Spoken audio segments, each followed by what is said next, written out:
Yo, what's going on, guys? It's Marguerite here, back again with another toy review for you guys. Now, as you guys know, I have been doing a lot of Zoids related reviews lately, and well, if you're about as excited as I am for more Zoids, well, I definitely got more in store. So for the next couple of days, we're going to be taking a look at some more Zoids, and these are the last of the current 9 figures released, at least for the international releases of these Zoids figures. So let's start off with a banger. Here we have Zoids Wild, or just Zoids spilled into battle. Wild Liger, also known as Liger in the US. This guy is awesome. I'm just going to say that right now. He is probably the best of these 9 Zoids so far. Unless the other 2 we're going to look at the next couple days are going to be any better. But for right now, for the first one of the new 3 I got, from Hasbro Pulse anyway, this guy is pretty friggin' worthwhile. So let's take a look at him, shall we? So here we have Liger right at the front, which he looks, again, very, very awesome. And it's kind of, and if you can tell by now, he's kind of the main sort of Zoid of the Zoids series, or at least for this generation of Zoids. He's sort of the main character Zoid, so. But that was pretty obvious now, wasn't it? So next off on the side of the box, we have Liger with Arashi, the rider on the back, which, again, don't really pay attention to them, as the characters are about as bland as you would expect for something like this. But anyway, build them to battle. We have 69 pieces that all go together to form Liger himself. And yes, you can make your 69 jokes in the comments. Anyway, at the bottom we actually have Wild Liger and or aka Liger, and we also have Ruin, also known as Raptor, battling it out. Now, I forgot to mention this in the Raptor video, but Raptor is actually the main antagonist Zoid. So these are kind of the 2 main Zoids in the show that, that kind of represent the dark metal and, what are these called? Team Freedom. There we go, Team Freedom factions of the Zoids show. So that's pretty neat. But anyway, let's move this box out of the way. Set the camera down because I need to actually go grab Liger from my shelf, so hang on 1 second. Whilst I go grab Liger. I don't know why I just didn't bring him in before I started this, but whatever. Anyway, so here he is. This is Liger, and he's actually really cool. So let me just move my stand out of the way so that way we can get a nice good look at Liger here. So let me start off with that face, because that face is really nicely detailed. So check that out. Look at that fearsome green piercing eye, those golden fangs. Man, he just looks sweet. Turning around to the front view, we can see his fearsome lion head.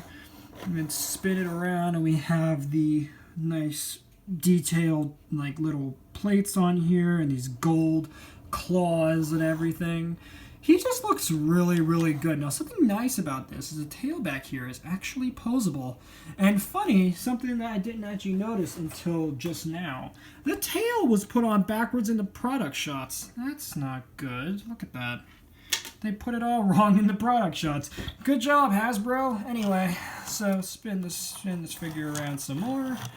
We got some more beautiful detail to look at.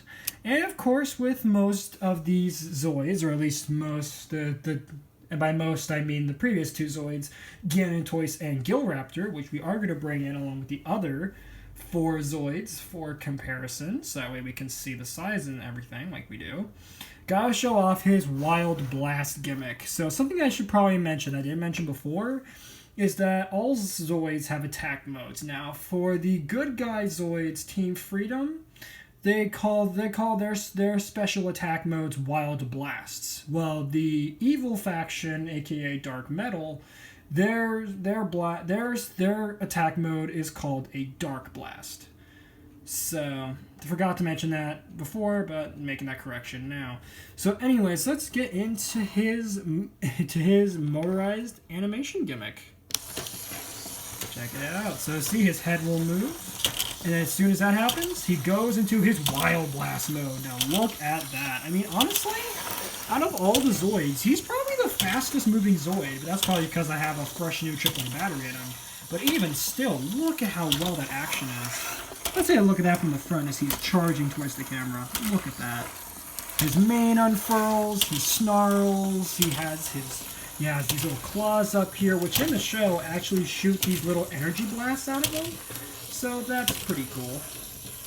Stopping the animation there, and there we go. Check that out in attack mode. It ain't much, but it's still pretty friggin' impressive. At least to me, anyway. Either that, or I'm just very easily impressed. Anyway, to change him back to his regular mode, we just flip these back, and then we just push the head all the way up until it locks into place. Fold the mane back, and there you have him back in his standard mode. So, for those who are wondering, yes, you can still move the head whilst it's in its static mode. You just have to push this little knob, this little part on the back, and that's going to configure the head to whatever mode you want it in. So you can have it up like this, slightly down, even lower, all the way down, and then push it a little, and then push it forward again, and it's just going to go into a wild blast mode. But again, that's way more for the actual motors to do instead of, actually you doing it. But of course, you can just push it all the way, and then activate the wild blast. So there you go. And then configure it back, just grab him by the jaw again, and then just push it all the way back until it goes as far back as it goes. And then there you go. There he is back in his standard mode. So again, we're going to bring in the other Zoids for comparisons. And first up, if I can put the phone down, because it is on a charger right now, since my battery seems to be really getting worse and worse at holding charge. I'm going to grab the other, 6 Zoids that I have. And we're going to do basically a big old marathon of comparisons with all the other Zoids that I've gotten thus far. So, let me just grab all of them, as again, there are a good bit. There's a total of 9 of these, so there's, as I said, 2 more over the course of the next 2 days. We're going to be looking at those. So that's going to be fun. But first off, I think the greatest way to start off these comparisons is with Raptor, because after all, he's the main bad guy Zoid. So let's get the main 2 Zoids out here for a comparison. And again, they look great together. It's kind of interesting, the dynamic between a lion and a Dinosaurus, I think is how you pronounce it. Dinosaur. So that's interesting, having a lion and a dinosaur battling it out. It's definitely a lot more different than, I don't know, Optimus Prime and Megatron, I guess. It's nice to see something different, I'll say. It's nice to see something different. And a little bit strange, because why would a lion be fighting a dinosaur? Anyway, so let me just move back Liger here. Forgot to get him out of frame. Okay. And then for the next comparison, we're going to bring in Ganontoys. So here is Ganontoys. So you can see he's a hair bit smaller than Wild Liger. So, and of course, obviously a hair bit slower too. So even with a fresh battery, he's just very, very slow. Now, something that's kind of interesting about these motorized Zoids is that they all use the same sort of motor setup for all of them, and they just reconfigure them for each of these motorized Zoids, at least thus far. I don't know if the other 2 are going to do that, but we'll see. So for the next comparison, we're going to bring in, what is this guy? Oh god, I forget his name. Hang on, guys. I have to remember the name of this guy. Kawaga, there we go. Kawaga for comparison. I almost slipped my mind there. But there you have Kawaga next to him. And as you can see, Kawaga is definitely a lot smaller than Wild Liger, for sure. So, there you go. Next up, we're going to bring in Raptor for comparison. As you guys can see, Raptor is obviously a hair bit smaller than Liger, but still, that's to be expected because he's a fairly small Zoid to begin with. Next, we're going to bring in Spy Death, and obviously Spy Death is a lot smaller than Liger. way, way smaller. I mean, Liger could practically just nip his head off for breakfast. I mean, he's just that tiny. And then lastly, we're going to bring in Scorpair, or Scorpier, for comparison here. And as you can see, Scorpier is he's a bit taller than the back of Liger, but that's just because of the tail armor. But the tail itself, yeah, he's definitely smaller than Liger. For sure. But there we go. So that, guys, is going to be it for my review on Zoids Wild Liger. Thank you guys so much for watching this. If you enjoyed, please make sure to leave a like on this video, subscribe if you're new, and turn that notification bell on so that we don't miss my regular gaming videos or more toy reviews.